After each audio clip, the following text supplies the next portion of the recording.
Hey, what's up, everybody? My name is Michael, aka Rickshaw, and you are nerding out with Rickshaw. And you're also nerding out with. It is me, Toby Von Doom, the producer. Today, we actually have something fun and special because we have the opportunity to do an interview with Michael from It Dies Today. And if you know anything about It Dies Today, they are, to me, one of the most influential metalcore bands, and they were heavy AF, and I love that band so much. So they recently made a comeback with a new song, and they played Furnace Fest, and hopefully more things to come. Toby, what did you think about the interview today? Hey, I think it was a lot of fun. I got called out for saying something about the music video, so that was fun. But we do talk about the new song. We talk about Furnace Fest. We talk about some video game stuff. It was a lot of fun. It was a lot of fun. It was a lot of fun, and you're about to see it in 3, 2, 1.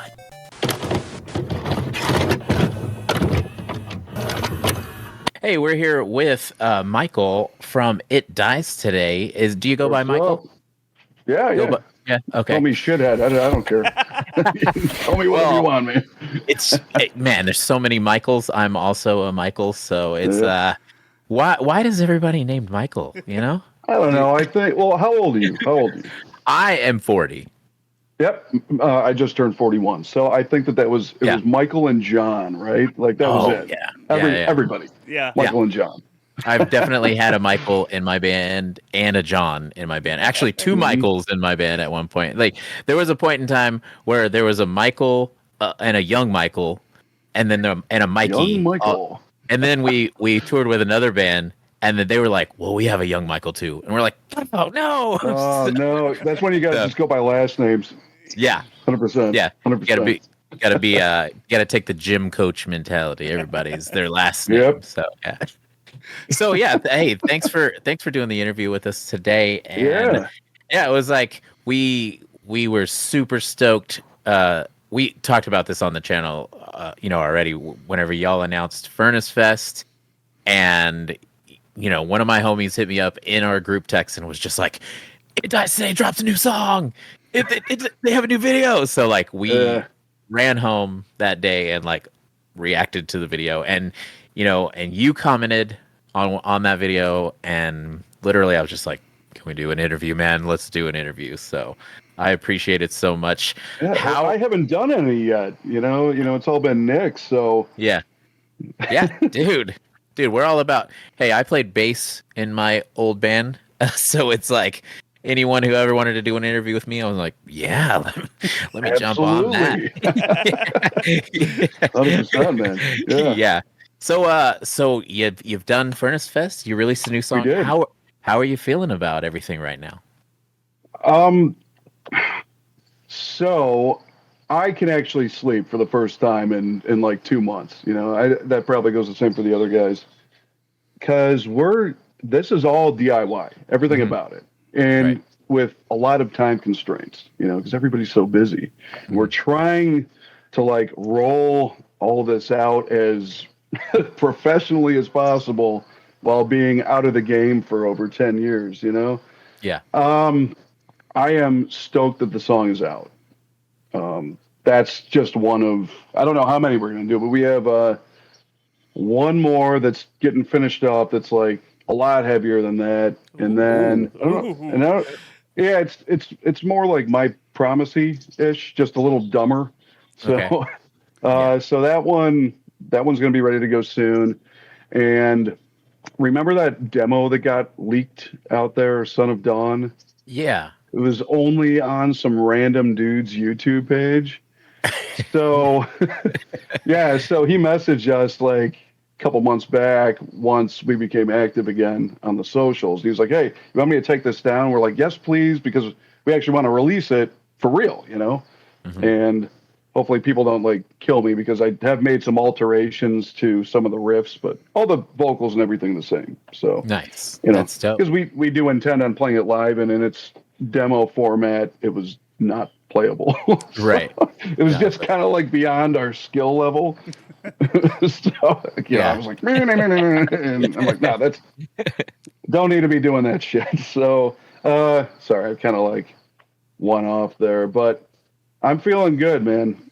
Like the reception of the song so far is awesome, and totally organically too, because there's no PR, there's no label, nobody's like pushing it. It's all just we just put it out. You guys didn't even have a YouTube channel. Like I thought that I know until the day before. It was fun. It was really fun watching because when we saw it was hard to find the video because it was buried behind like all the Trustkill YouTube links and stuff like that. So you had to like go to that. I think it was Lamb Goat that had the link.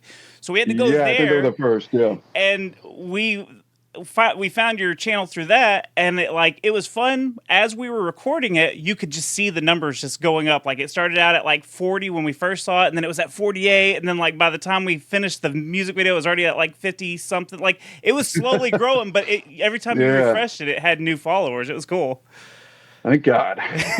We were in such a scramble that week. Like Nick had redone or like finished up some of the vocals for that song. Like 2-3 weeks ago, not even.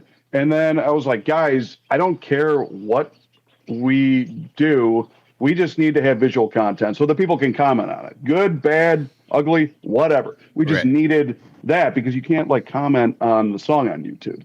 So, so we were like, go ahead. I was just going to say, we talk about that a lot. Like when we do our reactions, like, hey, putting something out these days with how like music is distributed, through Spotify and stuff, to have a video, some kind of visualizer with your single is key. It seems like it's the key thing to do these days. Yeah. You're missing out on like, I don't want to say like a huge revenue stream, but it is part of it. And that's kind of why the video is very like rough in 2004 looking, because we did it in our practice room really fast. Our practice room sucks. Like it's a shithole. It's uncomfortable. I think I got sick from being there for 8 hours. I brought the freaking thing home, threw it together because we had 2 days to get it out. And I'm just like, what do you guys think? And everybody's like, oh, it looks like the Severed Ties video. I'm like, perfect. Don't care. Done. And I'm thinking, I'm probably going to get ripped apart for this, but whatever. you know, it's literally just a vehicle for comments. So, and it worked. And that's what Toby, I remember Toby was like, I don't know, man, the video. And I'm like, listen, I was the one to defend it because I was like, you don't even know if they are all in the same state, like they could all be doing it remotely, and they're just like, we need to get something out for this. That's exactly what that was. It was a panic. We were out of time. Like there was no way we were going to go location hunting. I wasn't going to like find people to operate like my camera and the gimbal and everything. I'm like, well, I'm going to order a green screen really quick, and it is what it is. It is what it is. So I didn't hate it. It just had that like old school vibe. Like it fit like some of the old videos. It just had that vibe of like 2006, 7 kind of metalcore. And that's the best that I could come up with without spending any time on it. Like I would go to work, come home, work on it for like 5 or 6 hours, and be like, oh my God, can it just be done? Because I want to do like a real one at some point, Yeah, but, for sure. But yeah, that's kind of that. Most people seem to be cool with it. Some people fucking hate it, and I get it, So another question is, so what really led up to y'all getting back together? Was it like an offer that came in, and you're like, oh shit, let's get the gang back together, So my best friend John, who actually ended up in 2009 filling in for our drummer Nick on our last US tour, like he lives a few blocks away from me. We get together and he's just been like berating me for years about these demos. He's like, dude, you're like sitting on some pretty all right stuff here. Why aren't you guys just like putting this out? And I'm like, I don't know. Nobody cares anymore. Everybody's like in a different place. I don't think anybody's going to give a shit about like that, like metalcore, from like the early 2000s. Right. I was wrong.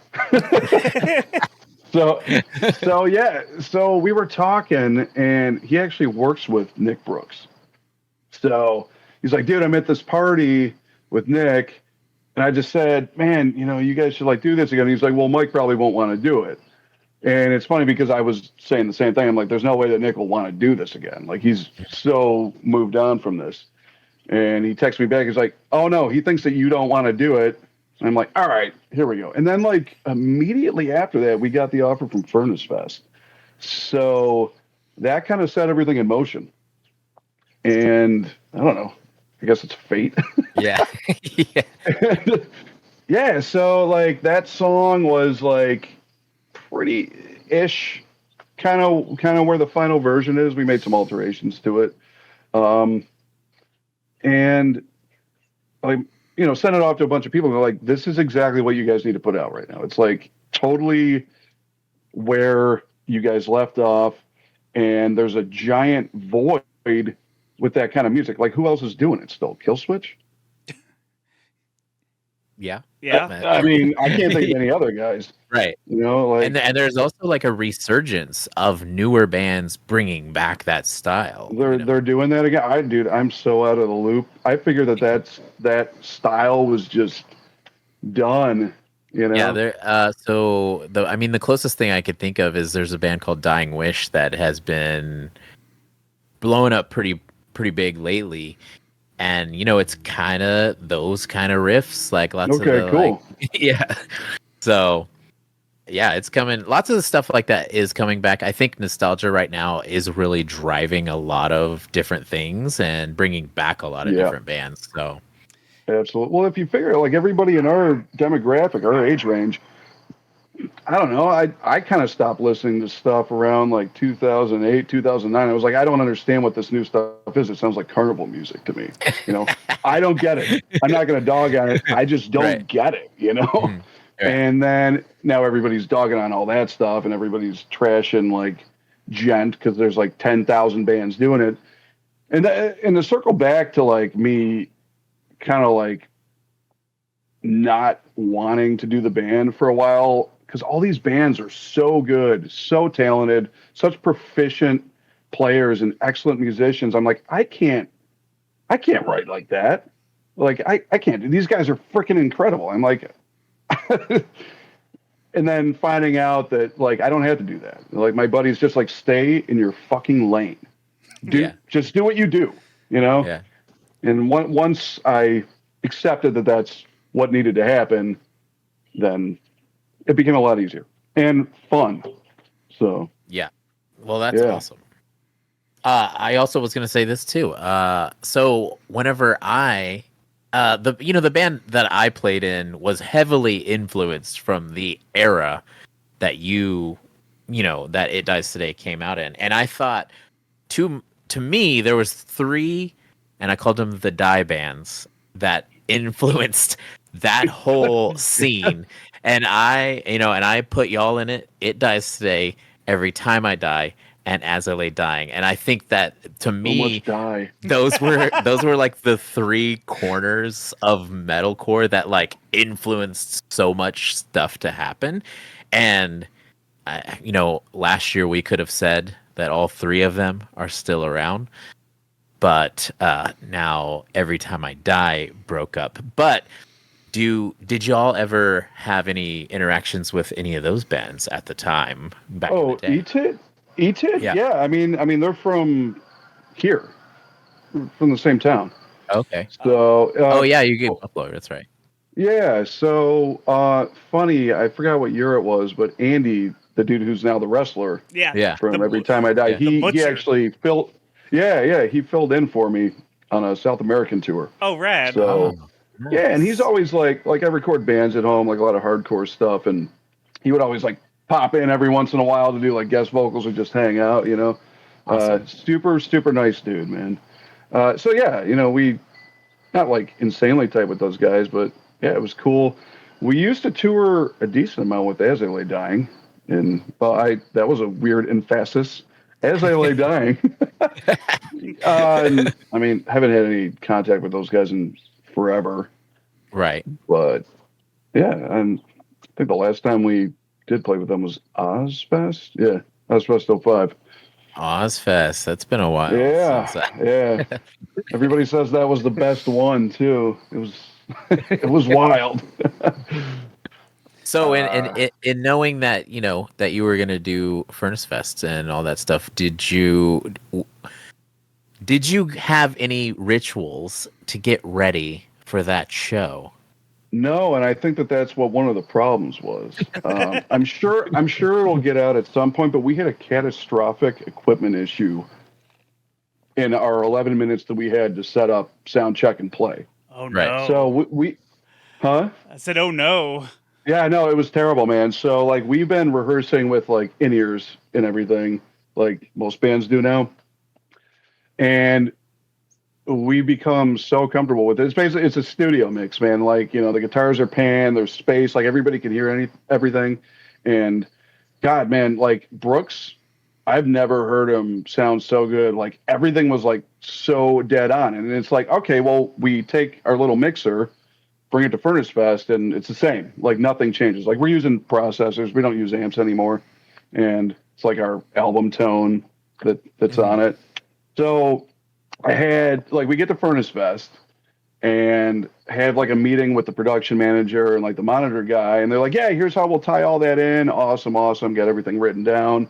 I'm feeling good about it. I'm like, cool. These guys are ready for the stuff we bring in and we'll make it happen and play and it'll be sweet. So the next day when we actually play, the band before us, or maybe the whole thing was running a little bit late. I don't really remember because I was like in a panic the whole time. Like I bring our in-ear mixer up on stage and the monitor guy's like, what the hell's this? And I'm like, huh? He's like, oh no, all that stuff's already tied up. I'm like, are you fucking serious? Of course this would happen. Of course it would happen, So we're frantically trying to get it like patched in and nothing's coming through because who knows how it's wired at that point. And nobody can hear anything. I'm just like, fuck it. Pull out the in-ears. Who gives a shit? We're raw dogging it, right? And like, if anything, just give our singer like some kind of a really quick mix so we can hear. We tried. He rips his in-ears out the first 10 seconds into My Promise. He's like, this is fucked. Because there wasn't any time to do it. And of no fault to like the crew. Like, I don't know. It's nobody's fault. It just happened. So we played Furnace Fest without hearing anything other than like cymbals and snare drum. So it's like, it points. I'm just like, I'm listening to like the room just to kind of like gauge to make sure I'm playing the right notes, and the crowd was insanely loud. Like it was nuts. So no, the ritual was supposed to be there and I forgot what it was. We usually do like the hands in, that kind of thing, but there was none of that. No ritual, complete foobar with equipment. And literally just flying completely blind during the set, or deaf rather, because we had no reference for anything. Damn. Everybody was just hoping they were playing the right thing. So, well, I watched last night. I watched one of the songs that was filmed for that, and honestly, it sounded fucking heavy. So, yeah, I mean, our buddy Paulie was there at front of house, so he's from home, so he did everything he could to either mask things or the dude's an amazing like front of house engineer, amazing studio guy. But yeah, so it happened. We had a fucking blast. Like it was incredible, even considering the total failure and not having anything on stage. It's almost like it didn't matter, Nick's like, this microphone's yours, this stage is yours, and that was absolutely the case. Awesome. Nice. So kept on getting dog piled. Yes. Yeah. Oh, and that was the first show in how many years that y'all played? Since 2014. Wow. So nine years. Any stage rust? I mean, was everyone good? Like, I know you couldn't hear everything, but was everyone, out of breath? Out of breath by the end of it? Yeah. So, I mean, it's definitely tougher now that nobody's really, I guess, accustomed to doing that to your body. Right. So yeah, I mean, it was tough. It was taxing. Plus, it was like 90 something degrees.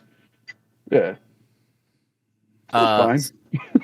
So, right now too, another thing is like we live in an era where like ever since COVID ended, where like everyone's trying to do festivals, and there's been like famously 2 or 3 that have been falling off because of how bad they've been ran, or one of them even didn't even happen, Kentucky Irate Fest, because everybody ended up seeing that it was just a big open lot that they were planning to have these big bands play at. And so how would you rate Furnace Fest? Was everything working well Furnace, at that? absolutely the best. Like the best that I've ever played. They had everything on lock, man. Everybody was super agreeable, accommodating. Like it was incredible. Awesome.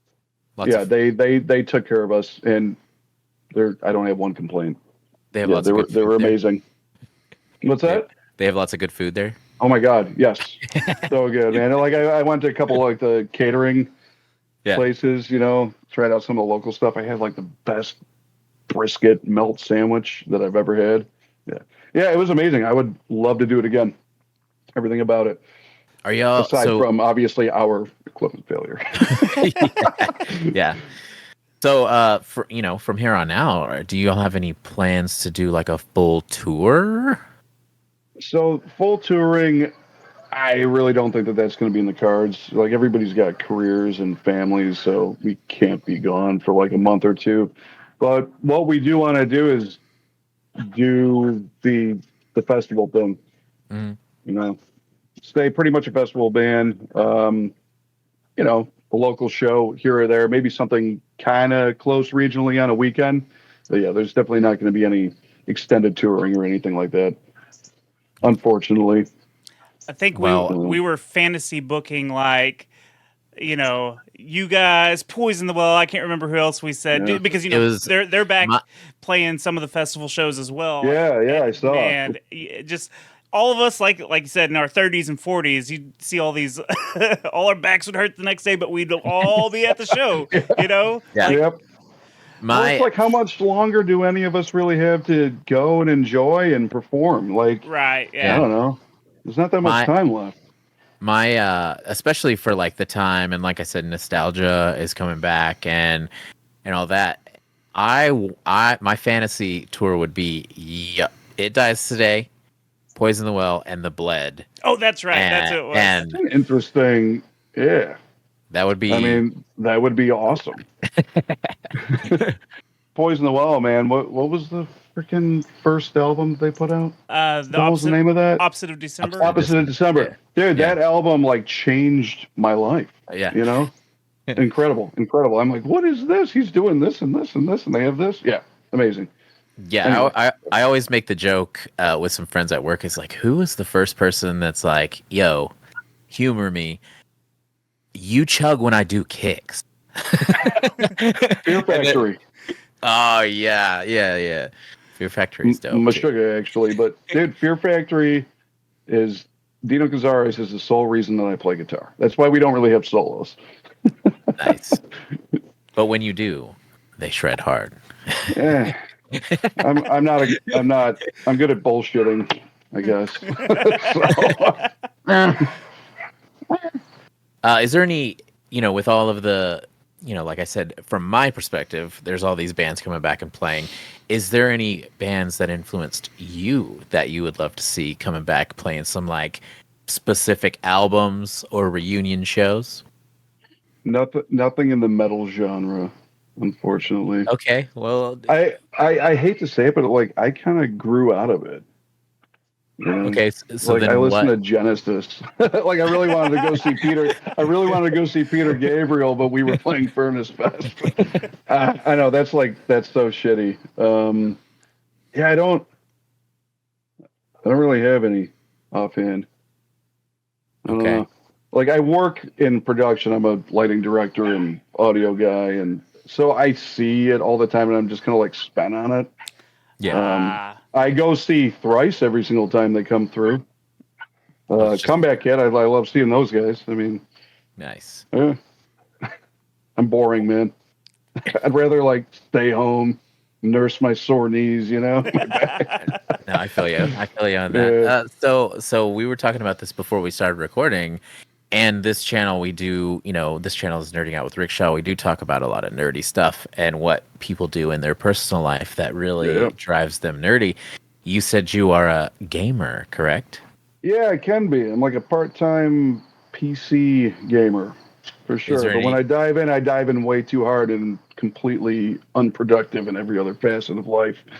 Okay, in the past 5 years, what are your games that you? Destiny 2 ruined me, for sure. That is an abusive relationship. Fuck you, Bungie. I'm not playing right now. What was I got really into VR. I thought that was cool, so I played like the Half-Life Alex VR game. Doom games are dope. I guess like Fallout, those things. I'm kind of all over the map, but I'm not like great at any of them. So, what about you guys? I mean, I'm a fighting game guy. Okay. We were talking, we were texting before we got into this, but yeah, MK1 just came out, and I haven't had much time with it, but is that like a total recreation? It sort of. So yeah, it's like a sequel and a reboot at the same time. Because the story is pretty much like the progression of they fight someone that has this thing called the hourglass, which controls time. Very sounds like way too much storyline. It is. Well, they focus heavy on story, but they're also just like, how can we find a reason for these two people to fight? You know what I mean? Mm-hmm. So we've went from like fighting someone who controls time, and then also Raiden has given his god powers to Liu Kang, and then Liu Kang beat the person that was controlling time. So this MK1 is like if Liu Kang went back and restarted everything, trying to make it peaceful. Interesting. Yeah. Which it obviously doesn't go that way. Right. I mean, dude, I'm sure that you remember like going to the arcades back in the day because I remember playing that for the first time. I don't know how young were we? 10? Super not young, allowed, allowed to play it because it had gore in it. Yeah, I remember the Sega Genesis version didn't even have blood until you entered the code. That was the SNES version because I had Genesis. That was like the only console I ever had, and that one actually had the blood. Okay, yeah, it was but Nintendo because you had to put in the blood code though for ABAC ABB. Yep. But yeah, so cool, man. But yeah, I'm like a huge fighting game guy, and then aside from that, like first person or third person, one player adventure shit. Okay, So. Did you play? What's that new game that came out that I haven't played yet? It's like the big one. It's like Destiny meets horror or something. What the hell is it called? But it's a third person, single person, or single player. Oh, Remnant. Is that it? I have not. Am I wrong? I don't know. Maybe I'm just making this up. I could be. Might be dementia. I don't know. I think, like I was telling you earlier, like I have Resident Evil 4 remake. I have Dead Space remake. Oh, dude, Dead Space. And I'm just waiting around for time to play those. I just have no time in my life to sit around alone. Right. And just burn the clock, man. Not sleep. Yeah. Yep. So that's where I'm at too. Like if I would have been playing video games, there would be no "It Dies Today" new song. would not have happened, man. Yeah. I know it's like at this point in my life, I'm like, I could, when I get home, I could probably shred a few hours of something, and then I'm just like on the couch like oh no, that was my only time this week. Spend it doing something good for myself, like sleep. So So what else besides video games? Do you like movies, shows? No, not really, maybe? man. I mean, I don't really. I'm super into like getting better at things. Mm. Like I want to get like really good with this camera that I bought. Like I can take really good photos and get some good. I just need to like get better and become like a wedding videographer or something. That's where the money is, Then, dude. oh, absolutely.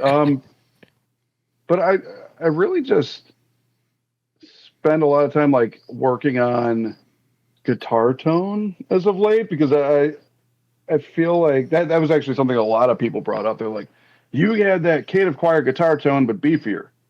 And there's kind of like a weird little backstory on that. Like, not to like totally segue the combo, but if you want me to cover this, yeah, go ahead. Are you guys like tone nerds or anything? I'm not super into tone, but I notice a good tone. And I did an interview with someone else before this, and when we brought up that I was doing the interview with you, I was like, literally out of my mouth, I was like, the tone back in the day of those records were so good. So I don't know if it was like I think they were sick, especially Native Choir at the time. How about like, unique? Let's call them unique. I just thought it was a different kind of heavy that you didn't hear for some of the records that were coming out. You know what I mean? Well, there's a little like I had this question like came up like 40 or 50 times at Furnace Fest. Okay. They're like, first of all, how did you get that Native Choir guitar tone again, but like beefier and just, not as weird and fizzy? And what did you use on Native Choir?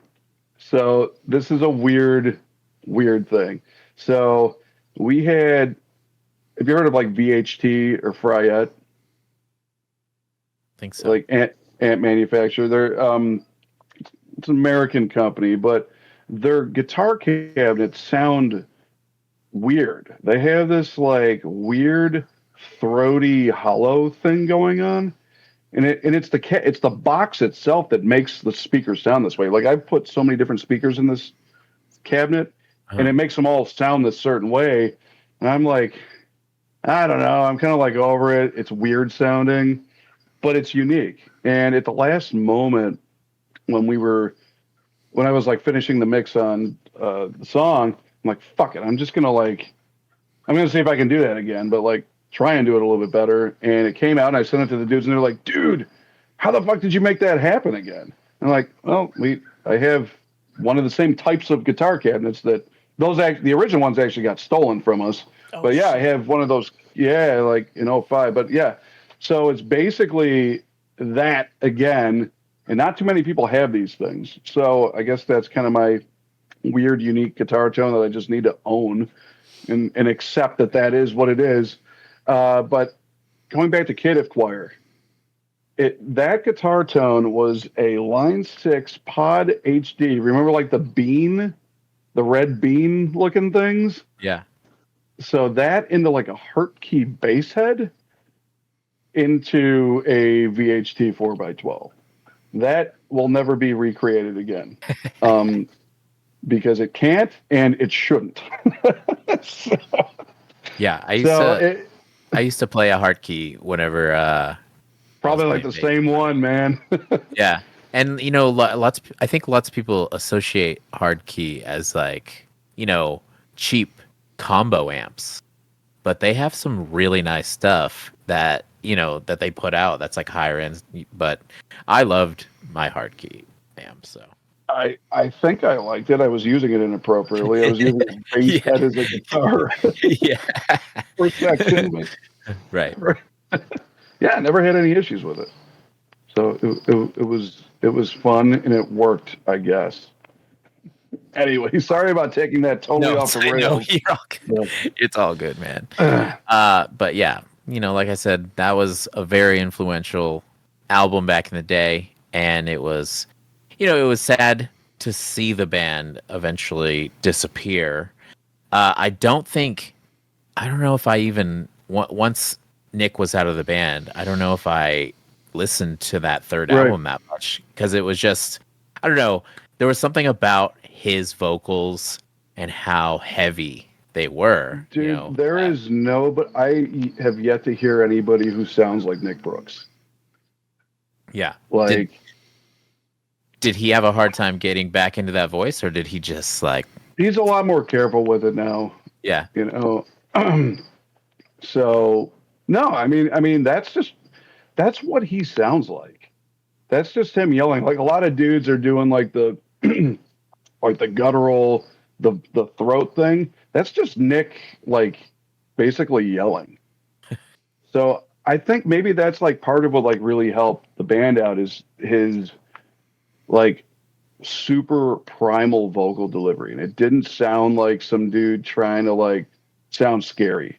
That's just him like in all of his air coming out, Hell yeah.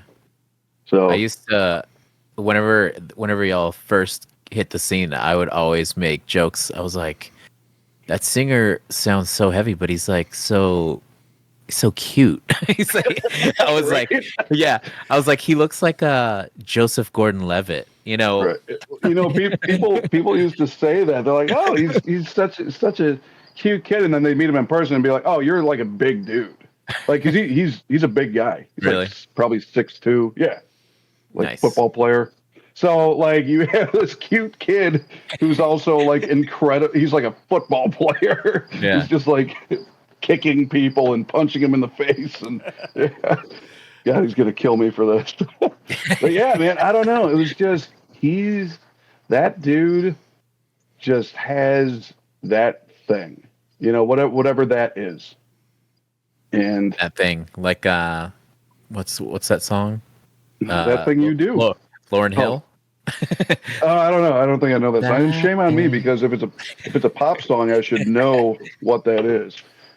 That Thing You Do is great too, though. Great movie. Another thing that I think kind of worked into that is Nick, our drummer. Like he has this. He's all like brute force drummer. Like he may not be the most technical player, but that kid is a human drum machine. Oh yeah. Like his hits, people don't understand how he's like 100% consistent from playing super fast to super slow. Like I also don't know how he hasn't worn himself out completely because that dude like pulverizes drum heads. He just like destroys them. So he's very loud. That's also why we had to practice with in-ears because we couldn't be in the room with him with amps. Like it just, he would just decimate it volume wise, and then add vocals in on a PA ain't happening. So, yeah. Well, I'm hoping to see y'all play sometime. Do you at this point in time do you have any of those other festival shows booked out? No, nothing I can.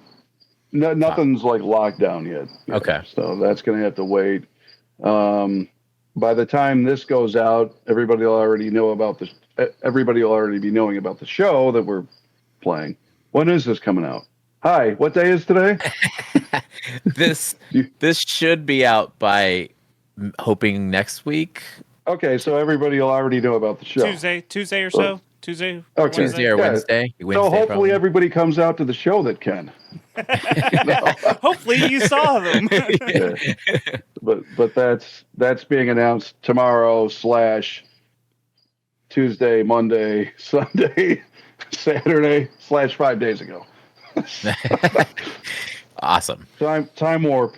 Yeah. Hell yeah. Well, I'm hoping I can make it to a show sometime. We'll let you go. One more question.